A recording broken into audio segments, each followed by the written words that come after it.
जय राम कृष्ण हरे जय राम कृष्ण हरे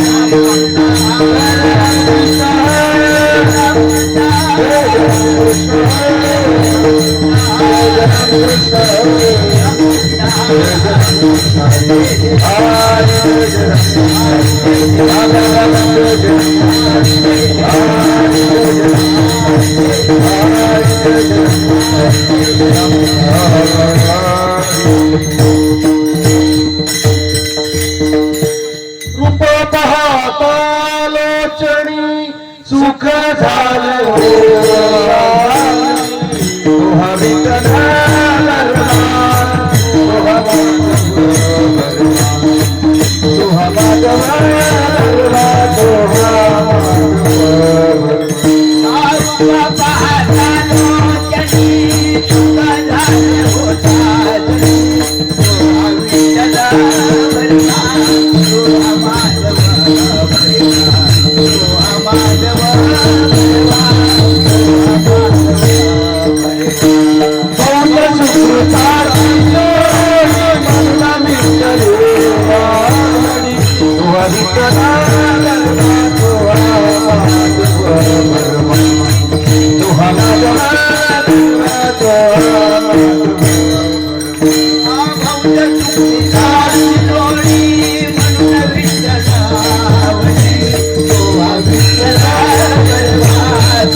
Hare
पंढरी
वारकरी होय होय वारकरी पाहे पाहे रे पंढरी काय करावी साधने फळ अवघेची अभिमान नुरे कोड अवघेची पुरे काय करावी साधने फळ अवघेची तुका म्हणे डोळा विठो बैसला साबळा काय करावी साधने फळ अवघेची विठा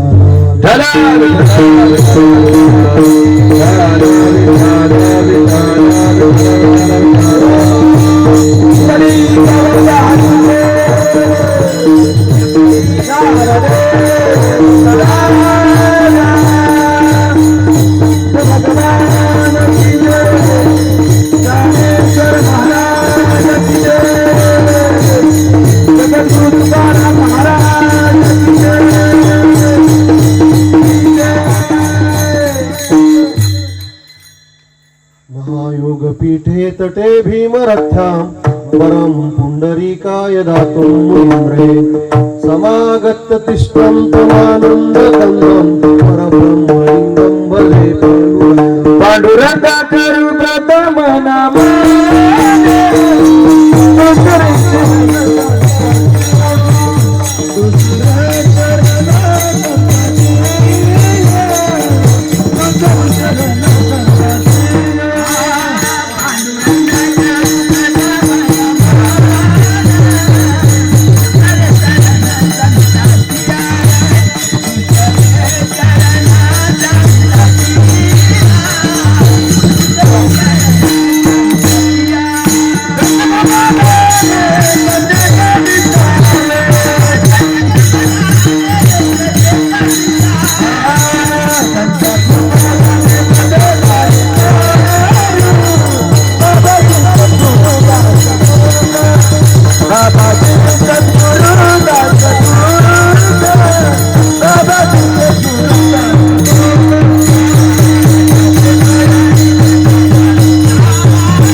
रम्य सिंहासनस्थं पदाम्बुज तेजस्विदप्रदेशं विधीन्द्रादिदेवे सभास्तूयमानं समाधिसमुखीं भजे ॐ वन्दनेश्वर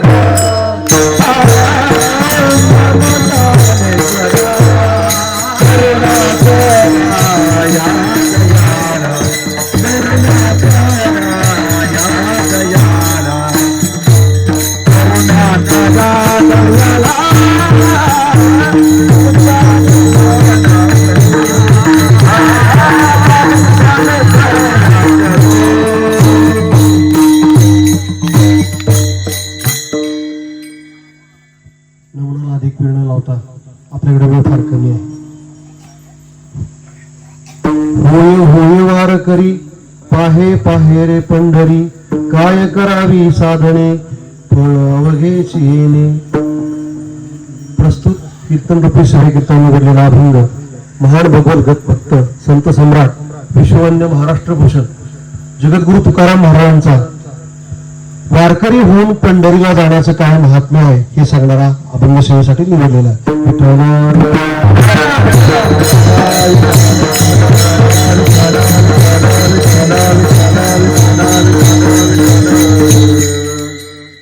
अभंगावर चिंतन करण्यापूर्वी अल्पसा परिहार द्यायचा तो असा. आपल्या माई देवी प्रासादिक दिंडीमार्फत संत श्रीपाद बाबा आणि संत रामदास बाबा पालखी सोहळा हे 13 वर्ष आहे आणि या 13 वर्षामध्ये पंढरीच्या वाटेवरची ही जी काही वाटचाल आहे त्या वाटचालीवरचं हे कीर्तन आदरणीय दयानंद महाराज पवार आणि आदरणीय माऊली महाराज पवार ही सेवा माझ्याकडे सोपवली यावर्षी प्रथमच. खरं तर इथे अनेकांना असा प्रश्न पडला असेल की आम्ही सगळेजण आता पायी वारी दिंडीला म्हणजे निघालेलो आहे आणि महाराज आम्हाला दिंडीचं महात्म्य किंवा वारीचं महात्म्य काय सांगणार आहे. कारण तैसे संत जगी क्रिया करून दाविती अंगी. अगोदर आपण करावं आणि मग सांगावं. आणि माझ्याकडे तशी पाळी आलेली की आता वारकरी होऊन पंढरीला जा, त्याचं वर्णन किंवा त्याचा महिमा सांगायची पाळी आलेली आहे. कदाचित अशी शंका येईल की सर तुम्ही आज या ठिकाणी किंवा महाराज तुम्ही हे वर्णन सांगताय, पंढरीचा महिमा सांगताय, पण आपल्याला अनुभव पण आहे. कारण हा अनुभव आहे म्हणूनच मोठ्या धाडसाने इथे उभा आहे. कारण 1991, 92 आणि 93 अशी 3 वर्ष आळंदी ते पंढरी पायीवारी माझ्याकडनं घडली. आणि 93 नंतर मला ऑर्डर मिळाली. तेव्हा नोकरीला लागल्यानंतर मात्र त्याच्यामध्ये खंड पडला. हरकत नाही, पण आज खूप आनंदाचा असा मोठा दिवस आहे. आज वारीचा दुसरा दिवस आहे आणि गेले महत्प्रया 13.5 वर्ष ही दिंडी अखंडितपणे भांबडवून पंढरपूरला जात आहे. आणि त्यानिमित्ताने या ठिकाणी उपस्थित असणारे दिंडी चालक आदरणीय हरिभक्त परायण दयानंद महाराज पवार, काल ज्यांचं श्रीसौव्याचं कीर्तन झालं, मी ऐकलं नाही पण विद्यानंद महाराज पवार. खर तर शुद्ध बीजा पोटी फळे रसावा गोमटी, मुखी अमृताची वाणी देह देवाची कारण, किंवा माझ्या वडिलांची मिराशिका देवा, तुझी सेवा तुझी चरण सेवा पांडुरंगा. लहानपणीच अशा प्रकारचं आपण असं म्हणतो की ही जी परंपरा चालवण्याचं काम विद्यानंद महाराजांनी केलेलं आहे. त्याचबरोबर हरिभक्त परायण माऊली महाराज पवार, हरिभक्त परायण रमेश महाराज तिरखुंडे, त्याचबरोबर आमचे ज्येष्ठ वारकरी जावळे बाबा, त्याचबरोबर आज या ठिकाणी उपस्थित असणारे मृदंगाचार्य भागवत महाराज रिवणे, रंगारी महाराज उगले, ऋषिकेश महाराज नागरगोजे, त्याचबरोबर या ज्या ठिकाणी आपण आज इथे मुक्कामाला आहोत असे हरिभक्त परायण बाळासाहेब चिमणराव काटे गेले 5 वर्ष या ठिकाणी या पालखीची सेवा 5-6 वर्ष झालेली आहेत, उपस्थित आहेत. त्यांचे चिरंजीव आळंदीला असतात, भाग्य आहे. खरं तर माऊलींचं सानिध्य त्यांना लाभलेलं आहे. असं म्हणतात सर्व दानामध्ये अन्नदान हे श्रेष्ठ आहे आणि सातत्याने काटे कुटुंबाकडनं हे वारकऱ्यांना अन्नदान होतंय. म्हणजे आपण असं म्हणतो की सर्वभूती द्यावे अन्न, द्रव्य पात्र विचारून. वारकऱ्यांना अन्नदान होतंय यासारखं महत् पुण्य या ठिकाणी खऱ्या अर्थानं होऊ शकत नाही. आणि म्हणून आपल्याकडनं होतंय. आपल्याला शतशः खूप धन्यवाद देतो. या ठिकाणी माझ्या बरोबर आवर्जून आमच्या गावचे बांबडे गावचे माजी चेअरमन सोसायटीचे अरुण भाऊ तिरखुंडे आलेले आहेत. त्याचबरोबर अनेक मंडळी उपस्थित आहेत. सगळ्यांची ओळख, सगळ्यांची नावं घेणं शक्य नाही कारण आपल्याकडे वेळ फार कमी आहे. आणि माझ्याकडे असं झालंय की 20 पेक्षा नाही का 20 षटकं आणि धावा मात्र भरपूर आहेत. अभंग घेतलाय, त्या अभंगामध्ये वारकऱ्याचं आणि पंढरपूरचं वर्णन करणं कितपर्यंत शक्य होतंय माहित नाही, पण धावता असा उगवता आपण वर्णन करण्याचा प्रयत्न करणार आहोत.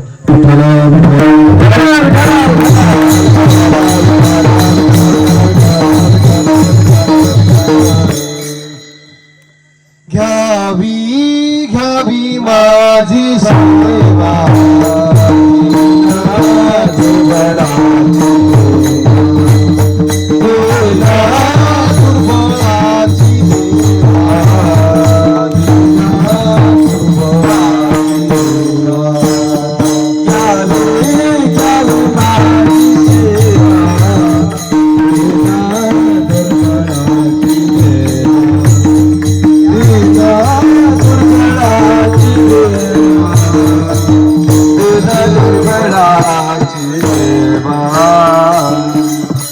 पुन्हा एकदा सर्व महाराजांच्या चरणी, उपस्थित श्रोत्यांच्या चरणी नतमस्तक होऊन आजच्या चिंतनाला प्रारंभ करतो.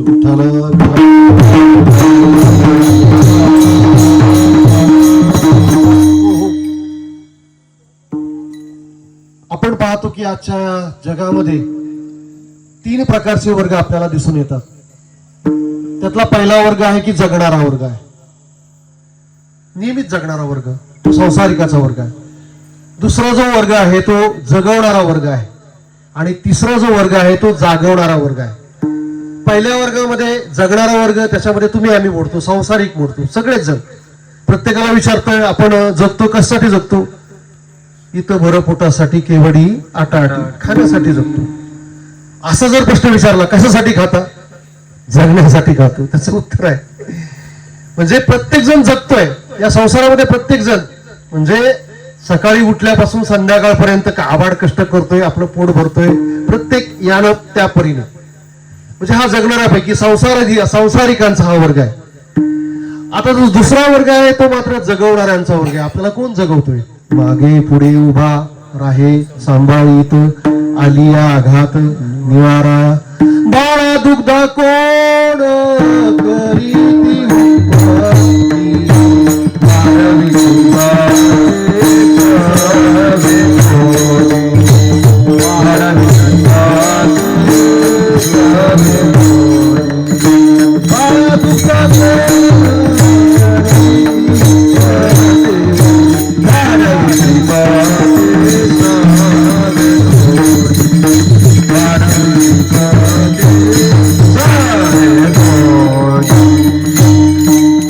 इथे मुंगीपासून ब्रह्मदेवापर्यंत प्रत्येक जीवाला सांभाळण्याचं काम तो मात्र जगवणारा करतो, तो देव आहे.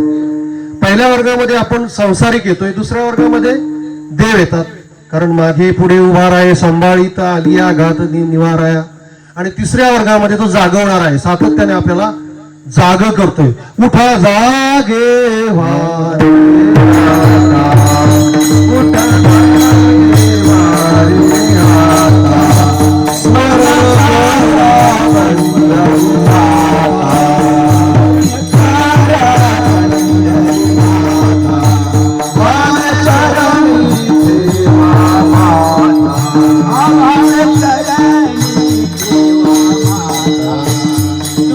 आता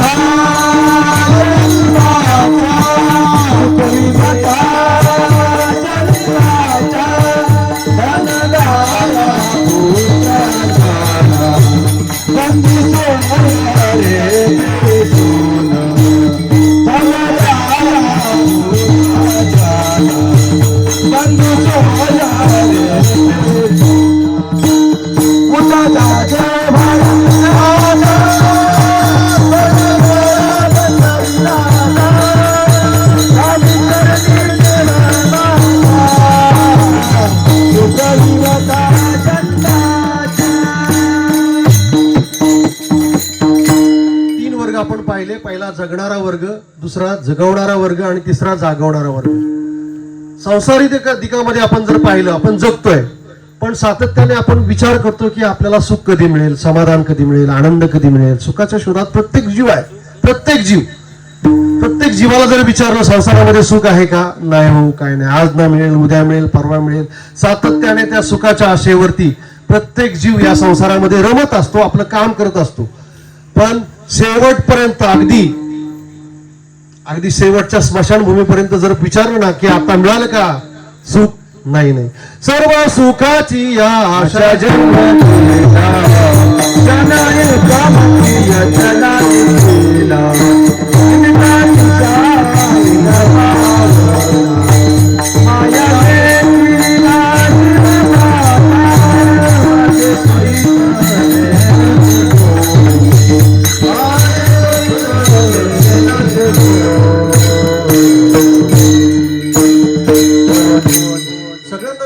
सगळ्यांना विचारणारे सुख आहे का, नाही. या संसारामध्ये दुःख बांधवडी आहे हा संसार, सुखाचा विचार नाही कोठे. किंवा संसार दुःख मूळ चोहीकडे इंगळ, विश्रांती नाही कोठे, रात्र प्रत्येकाला विचारा. समाधान आहे, सुख आहे, आनंद आहे. बरं, या तीन गोष्टी आपल्याला कुठल्या दुकानामध्ये नाही. पुण्यासारख्या एखाद्या मॉलमध्ये गेल्यानंतर आणि विचारलं इथे सुखाचं आहे का शॉपिंग, कुठे नाही. समाधानाची शॉपिंग कुठे नाही, आनंदाची शॉपिंग कुठेच नाही. हे सुख, समाधान, आनंद याचा नेमका पत्ता कुठे आहे? प्रत्येक जण सुखाचा शोध घेतोय. सुखाला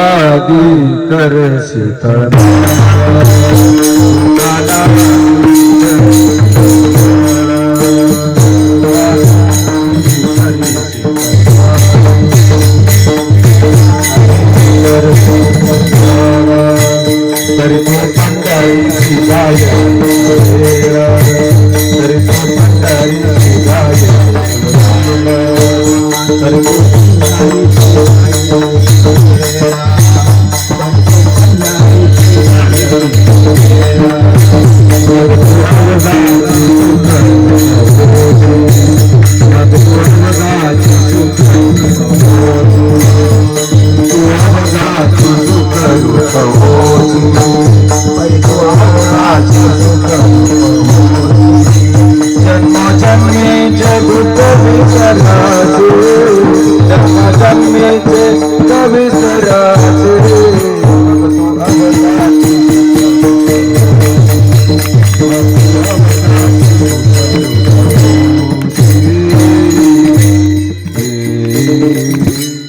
सुखाच्या शोधात सगळेजण आहे. नामदेव महाराज त्याला सुखाचा पत्ता सांगतात.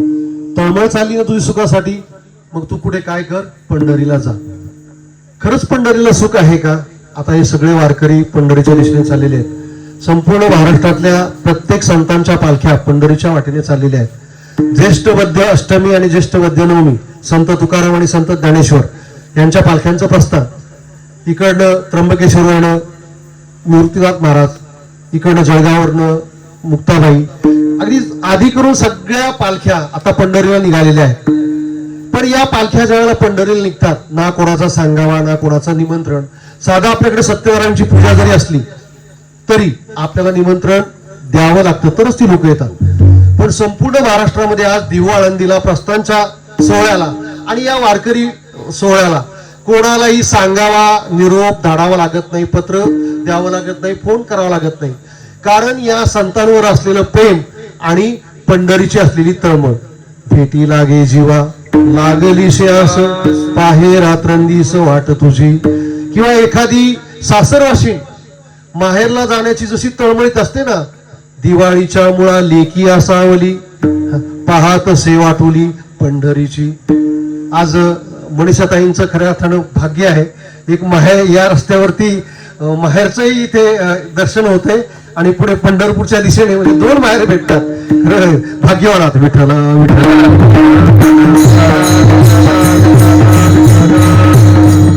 हो, म्हणजे प्रत्येक मुलीला जसं वाटतं की आपण माहेराला आल्यानंतर माहेराला काय मिळतं, कशासाठी ती माहेरची तिला ओढ लागते, तिथे सुख समाधान, 4 दिवस गेल्यानंतर विश्रांती, कुणी काही बोलणार नाही, नाही का.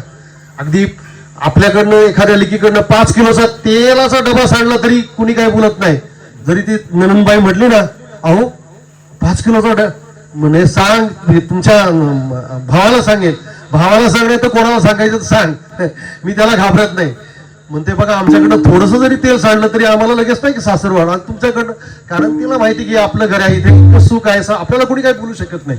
तसं मला असं वाटतं की सगळ्या संतांचं माहेर ते नुसतं संतांचंच नाही, 3 म्हणजे एक तर संतांचं माहेर पंढरी आहे, एक दुसरं तीर्थाचं माहेर पंढरी आहे आणि अनाथांचं माहेर पंढरी आहे.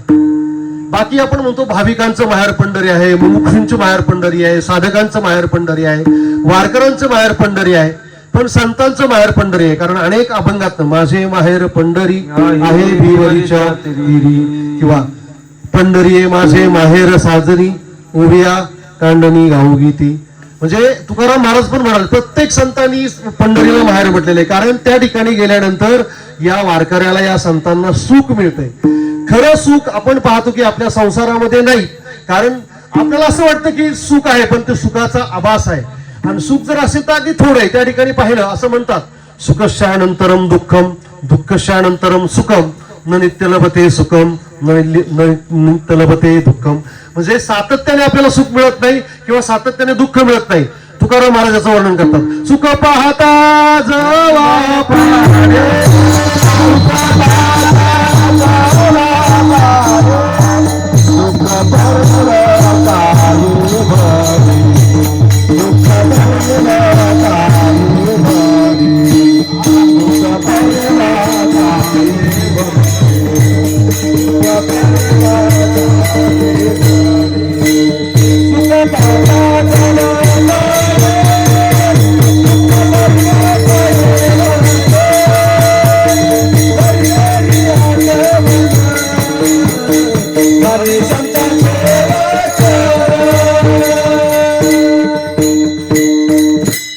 पाहता जवा पाडे दुःख पर्वताय वडे, धरी धरी आठवण माणी संतांचे वचन. सगळ्या संतांचं वचन मांडल्यानंतर आपल्याला खऱ्या अर्थानं सुख कुठे आहे हे एवढं तरी कळेल. म्हणजे आज लाखो समाज पंढरीला जातोय, त्याचं कारणच असं आहे की या रस्त्यावरती, या पंढरीच्या रस्त्यावरती ते सुख मिळतंय. पण हे सुख मिळत असताना सुखाचा पत्ता आपल्याला तुकाराम महाराजांनी पंढरी सांगितलेला आहे.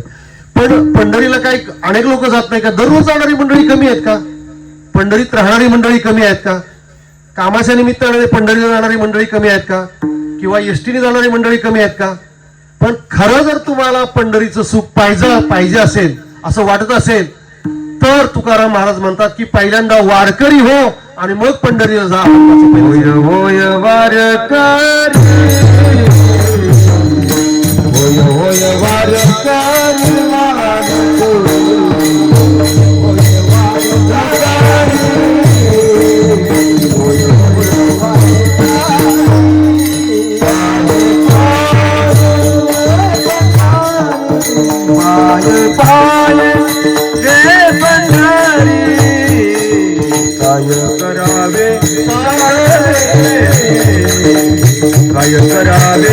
साधने पाहे पाहे पंढरी पाहे पाहे काय करावे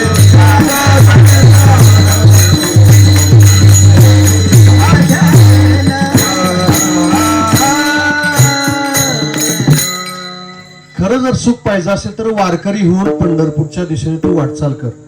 जाता पंढरीशी सुख वाटे जीवा. अनेक प्रमाण आहेत. चला हो पंढरीची जाऊ, चला हो पंढरीची जाऊ, रे तुला विठ्ठला पाहू, रे तुला विठ्ठला पाहू.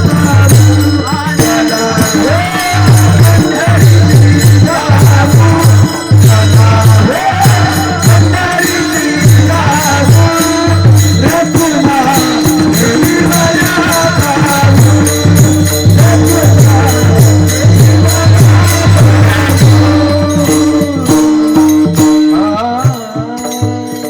डोळे निवतील कान मनात येते समाधान. या अभंगामध्ये सुख समाधान आणि आनंद म्हणजे प्रत्येक चरणामध्ये, पहिल्या चरणामध्ये समाधान सांगितले, दुसऱ्या चरणामध्ये सुख सांगितले आणि तिसऱ्या चरणामध्ये आनंद सांगितलाय. म्हणजे सुख समाधान आणि आनंद कुठे जर शोधायचं असेल तर ते पंढरीमध्ये. या अभंगामध्ये तंतोतंत सुखाची, समाधानाची आणि आनंदाची व्याख्या केलेली आहे. आणि म्हणून मला असं वाटतं की सुख समाधान आणि आनंद हा पंढरीला आहे, पण ते वारकरी होऊन जायचंय. आणि इथे द्विरुक्तीने महाराज म्हणाले होय होय वारकरी. वारकरी होणं काय अवघड आहे का? मला असं वाटतं की वारकरी होणं काय, पांढरा शर्ट, पांढरा धोतर, पांढरा फेटा, पांढरी टोपी, गळ्यात तुळशी माळ घातली, बुक्का लावला की झाला वारकरी. एवढं सोपं आहे का वारकरी? प्रत्यक्षामध्ये हे बाह्यरंग झालं, बाह्यरंग झालं. किंवा आवडे देवाशी तो ऐका प्रकार, नामाचे चिंतन रात्रंदिवस, तुळशी माळ गळा, गोपीचंदन टिळा, हृदय कळवा वैष्णवांचा. इथे वारकरी म्हणजे बाह्यरंगानं वारकरी तो होणं गरजेचंच आहे, परंतु अंतरंगानं सुद्धा वारकरी. कारण का, बऱ्याच वेळेला वारीच्या वाटेवर गेल्यानंतर आपण भजन करत असताना आपल्याला देवच आठवतो का? नामस्मरणच होतं का? नाही नाही नाही. बऱ्याच वेळेला अनेक पंढरपूरला जाणाऱ्यांना विचारा ना, पंढरपूरला जाणाऱ्यांना कधी कधी पंढरीत गेल्यानंतर सुद्धा देव दिसत नाही, त्यांना संसार दिसतो. पठारे महाराज आवर्जून सांगायचे बरं का, कधी कधी नवरा बायकोंची भांडणं झाली की तू जाते पंढरपूरला का मी जाते, दोघांच्या भांडणामध्ये कधीतरी मग मालकच जातात पंढरपूरला. तिथे गेल्यानंतर घरी झटके देत बसतात घरच्या कुलपाला. अरे तिजोरीच्या कुलपाला चावी लावली नाही, कदाचित माहीत नाही, तिजोरीला कोणी हात लावत नाही, भरपूर पैसे त्याच्यामध्ये. म्हशीचं पाडू, म्हशीपासून दूर बांधायचं ठेवलंय, उद्या जर डेअरीला दूध कमी पडलं. पंढरपूरला गेले आणि पंढरपूरहून कुठलं आठवण करते, ध्यान करते घरातलं. मात्र त्याची पत्नी मात्र घरात राहून कुठलं ध्यान करते, आता ना माझे यजमान एसटीने पंढरपूरला गेले असतील, आता ते चंद्रभागेच्या वळवंटात उतरले असतील, आता ते चंद्रभागेला स्नान करीत असतील. काय माझं खरं अभागी आहे, मी किती अभागी आहे देवा, मला पंढरपूरला घेऊन गेले नाहीत. आता माझ्या यजमानांनी त्या चंद्रभागेचं स्नान केलं असेल, आता मात्र पुंडलिकाचं दर्शन ते घेत असतील, पुंडलिकाचं दर्शन त्यांचं झालं असेल. अवघीच तीर्थे घडली एक वेळा, चंद्रभागा डोळा देखिल्या, अवघीच संता एक वेळा भेटी, पुंडलिका दृष्टी देखिलिया, पुंडलिक दृष्टी देखलिया. मी अभागी आहे, मात्र या चंद्रभागेला येऊ शकत नाही, पुंडलिकाचं दर्शन झालं नाही. आता ते बारीला लागले असतील, काय गर्दी असेल, लाखो लोक त्या ठिकाणी आहे. आणि 10 तासांनी 12 तासांनी कुठेतरी पांडुरंगाच्या चरणावरती डोकं ठेवलं असेल. काय महिमावर्णू आता सांगणे ते किती, कोटी मुख पाहता जाती. अरे पांडुरंगाचं मुख पाहिल्यानंतर कोटी ब्रह्म हत्येचं पातक नष्ट होतंय. किती अभागा जन्मी आनंद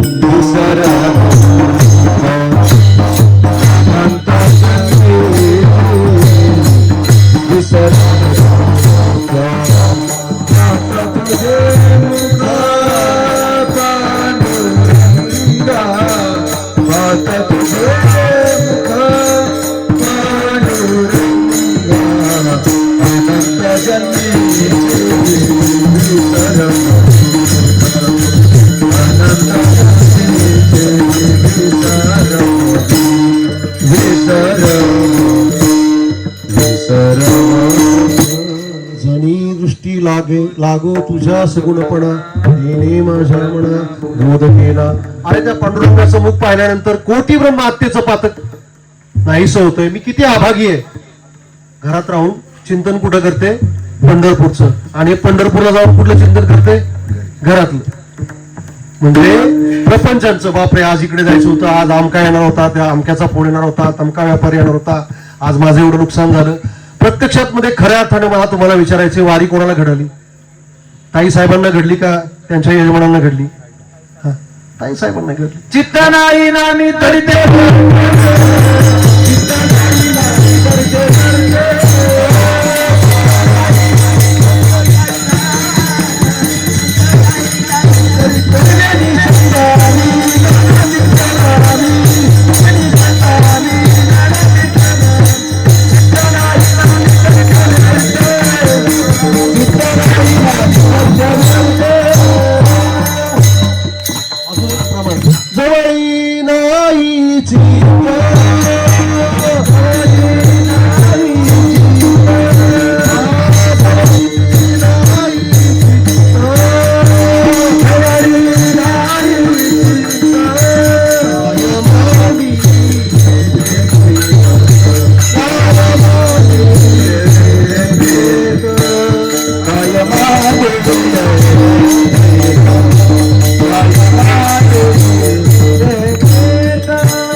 नसेल किंवा त्रिवेणी संगमी नाना तिथे भ्रमी चित्त नाही. अरे वारीत चाललाय, टाळ हातात आहे, पण चित्त कुठंतरी भरकटतंय. त्याचं काय अर्थच नाही. नाम जपता हे वैखरी चित्त धावे विषयावरी कैसे होतसे स्मरण स्मरण माझी विस्मरण. म्हणजे असे अनेक बाह्यरंगाने वारकरी दिसतात, अंतरंगाने मात्र त्याला वारकरी म्हणायचं नाही. म्हणजे त्याचा अंतरंग नाही. तू म्हण हे मी चिकरी माझे भजनी प्रेम धरी सर्वत्र नमस्कारी मजे का ते किंवा जे जे भेटे भूत ते ते मानिजे भगवंत हा भक्ती योग निश्चित जाण माझा. म्हणजे त्यातली प्रत्येक क्रिया हाताचे करणे का पायाचे चालणे ते होय मज कारणे ऐसे करी. म्हणजे कायिक वाचिक आणि मानसिक दृष्ट्या म्हणजे त्याने शरीराने पण त्या ठिकाणी पंढरीच्या दिशेने, त्याचं मन पण पंढरीच्या दिशेने, आणि मुखाने सुद्धा चित्ती तुझे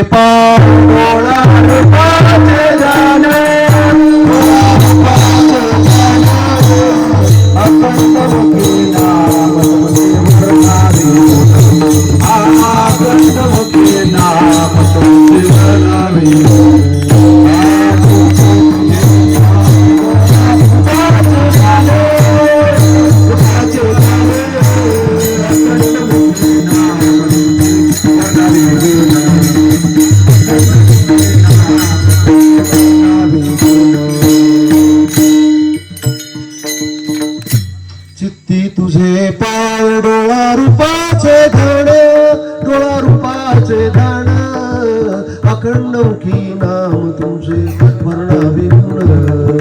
हेची एक तुम्हा मागतो मी दातारा, मागतो मी दातारा उचित ते करा भाव जाणून. अंतःकरणातला भाव हा जर असेल ना त्या पांडुरंगाच्या जवळ, देवा कारणे भाव तस्मात द्यावे न लगे फारसे इत्त झाले एक चित्त तरी बहुत का किंवा भावे विन देव न कळेल संदेह अनुभव. तो एक भाव पांडुरंगाच्या ठिकाणी असला पाहिजे. म्हणजे एक तर बाह्यरंगाचा वारकरी आणि अंतरंगामध्ये सुद्धा म्हणजे हाताचे कणे म्हणजे कायिक वाचिक आणि मानसिक. त्या ठिकाणी असं म्हटलेलं आहे की माऊलींनी असं म्हटलेलं आहे की तो काया वाचा म्हणे सर्वस्वे उदार, काया वाचा म्हणे सर्वस्वे उदार बाप रखमा देवीवरू विठ्ठलाचा वारी कर. त्यालाच वारकरी म्हणायचं की जो कायेने वाचेने आणि मनाने पंढरीच्या दिशेने चालत असतो. आणि म्हणून विरुक्तीने असं म्हटलेलं आहे ना, होय होय वारकरी. त्यातला पहिला होय म्हणजे बाह्यरंगाने वारकरी हो, आणि दुसरा होय तो अंतरंगाने वारकरी हो. हेच महाराज पुन्हा सांगतात, होय होय वारकरी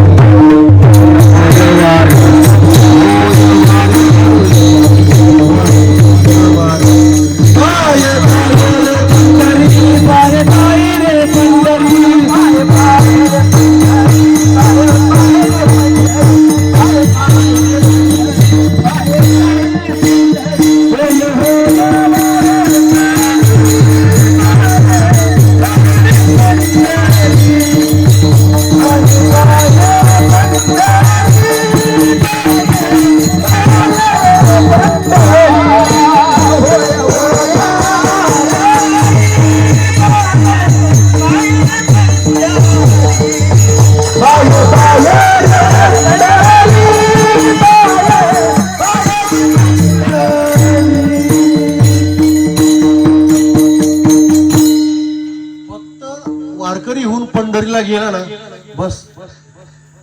अगदी आपल्याला असं वाटतं की आता लाखो 5-10 लाखाचा समाज त्या ठिकाणी आहे. तिथे गेल्यानंतर पुण्य मिळतं का, आपल्याला दर्शन होईल का, त्या बारीला इतका वेळ लागेल, सगळेजण सगळे नाही का, जोपर्यंत आपण असं म्हणतो हात पाय चांगले आहेत तोपर्यंत आपण तीर्थयात्रा करतो. जेव्हा हे सगळं सिद्ध आहे, हात चालावया पाय, तेव्हा तू तीर्थयात्रा जायचं को नको, जेव्हा काळा असे दुरी ठेला. मग आता पाहे पाहे रे पंढरी, आवडे एवढं काय पंढरीचं महत्व. या जगामध्ये सगळ्यात जेवढी तीर्थ असतील त्या तीर्थापेक्षाही पंढरी एक क्षेत्र सगळ्या तीर्थापेक्षाही श्रेष्ठ आहे. सर्वोत्तम तीर्थ क्षेत्र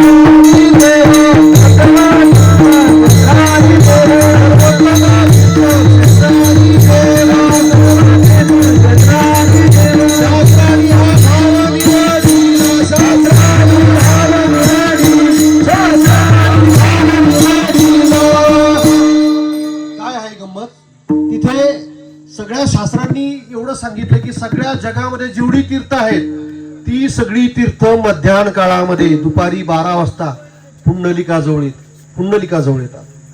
म्हणजे या तीर्थाचं एवढं महत्व आहे. आणि म्हणून जगामध्ये जेवढी तीर्थ आहेत, तुकाराम महाराजांनी संपूर्ण जगातल्या सगळ्या तीर्थांचा धांडोळा घेतला, सगळी तीर्थ पाहिली. आणि सगळी तीर्थ पाहिल्यानंतर तुकाराम महाराज म्हणाले, उदंड पाहिले उदंड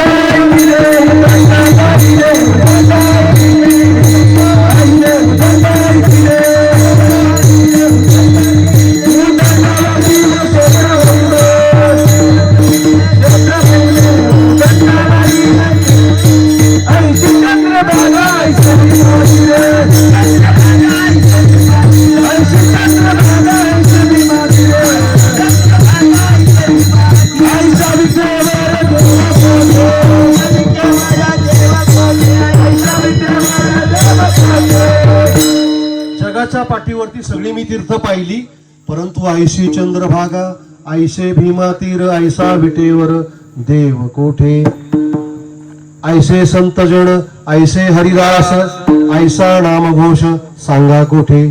तुका म्हणे आम्हा अनाथा कारणे पंढरी निर्माण केली दे. अरे त्या अनाथ गोर गरिबांना कुणी जा.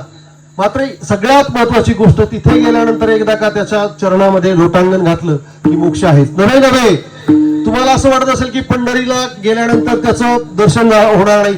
मगाशी माऊलींनी प्रमाण दिलं, चंद्रभागेला स्नान केल्यानंतर सुद्धा आपली म्हणजे पाप जळून जातात किंवा नष्ट होतात. चंद्रभागेची करता एक स्नान, तुझे दोष पळतील राणोराण. पण अनेक जण बऱ्याच वेळेला असं वाटतं की नेहमीच पंढरपूरला जाणार आहे, अगदी फिरायला जाणार आहे, त्यांना पंढरपूर दिसत नाही, त्यांना पांडुरंग दिसत नाही, त्यांना बिल्डिंग दिसतात, त्यांना तिथली घाण दिसते, त्यांना तिथला कचरा दिसतो. ज्या भावनेने ते जातात तसं त्यांना फळ मिळतं. पण अशी काही मंडळी इतक्या चंद्रभागेमध्ये आंघोळ करणारे भरपूर आहेत. त्याला सुद्धा महाराजांनी प्रमाण दिलेलं आहे. तिथे तीर्थाला मध्ये गेले ना आंघोळ केली म्हणजे याचा अर्थ तुझं काही त्या ठिकाणी पाप जाईल असं नाही. त्या तुकाराम महाराजांनी त्याबाबत एक प्रमाण दिलेलं आहे. तिथे जाऊन तू आंघोळ केली, तुला असं वाटलं की भरपूर म्हणजे बुड्या मारल्यानंतर माझं पाप गेलं, असं नाही. तुकाराम महाराज त्याला स्पष्ट केलेला आहे, जाऊन या तीर्था तू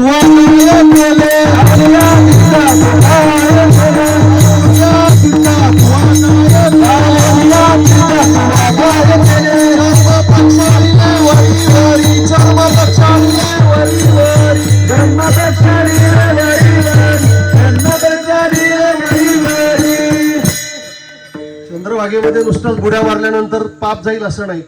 खऱ्या अर्थानं तू वारकरी होऊन गेला, कायने वाचने मनाने वारकरी होऊन गेला, विठोबाचं नामस्मरण करत गेला. कारण का, सगळ्या संतांनी सांगितले, टाळी वाजवावी, घोडी उभारावी, वाटही चालावी पंढरीची. बरं, या पंढरीच्या वाटेमध्ये आपण पाहतो आता गेले 2 दिवस, आज दुसरा दिवस आहे का कोणाला घराची आठवण नाही. आमचे भाऊ इथे आल्यानंतर त्यांना कळलं पण नाही आपण गाडीत आलोय, ते पुढेच चालत होते. दयानंद महाराज पाहिलं की मला असं वाटतं अनवाणी चालताय तुम्ही ना, दिसलेत मला माहित नाही पण बरेच जण आहेत अनवाणी चालतायत. खूप मोठं हे जे आपण म्हणतो ही साधना आहे. म्हणजे तुकाराम महाराजांकडे ज्यावेळेला अनेक असे साधक गेले आणि म्हणाले की आम्हाला सोप्यातली सोपी साधना सांगा की जेणेकरून आम्हाला मोक्ष मिळेल, त्यावेळेला ही पंढरीची वारी तुकाराम महाराजांनी सांगितली. कारण या जे पांडुरंगाच्या प्राप्तीसाठी किंवा परम सुखाच्या प्राप्तीसाठी अनेक साधना आहेत. त्या साधनेच्या संदर्भात आपल्याला काय करायचंय, अभंगाचं दुसरं चरण, काय काय करावी साधने काय करावे साधने काय करावे साधने काय करावे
प्रश्न करतात बाकीच्या साधनाची आवश्यकताच नाही.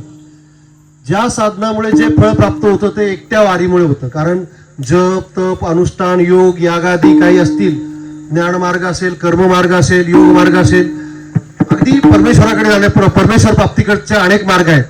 त्या मार्गाचा अवलंब न करता केवळ एकदा तरी पंढरपूरला गेल्यानंतर त्या पंढरपूरचं महिमान सांगितलं. ऐका पंढरीचे महिमान, ऐका पंढरीचे महिमान,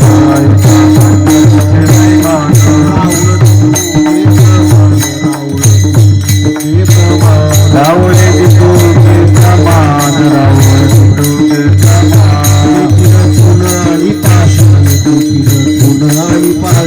देतील तृण आणि पाषाण देतील तृण आणि पाषाण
काय सांगितलंय? ऐका पंढरीचे महिमान, राऊळ तितुके प्रमाण, तेथील तृण आणि पाषाण, गवत सुद्धा दगड सुद्धा तेही देव जाणावे, ऐसे पंढरी जे मनी ध्याती. म्हणजे मनामध्ये सुद्धा असं ध्यान जरी केलं, बस असं म्हणतात की काशीला 1 महिना चालल्यानंतर जेवढं पुण्य मिळत नाही, गोदावरीला 1 दिवस जेवढं पुण्य मिळत नाही, पंढरीत पाऊल ठेवल्यानंतर वाराणसी चाले 1 मासा, गोदावरी 1 दिवसा.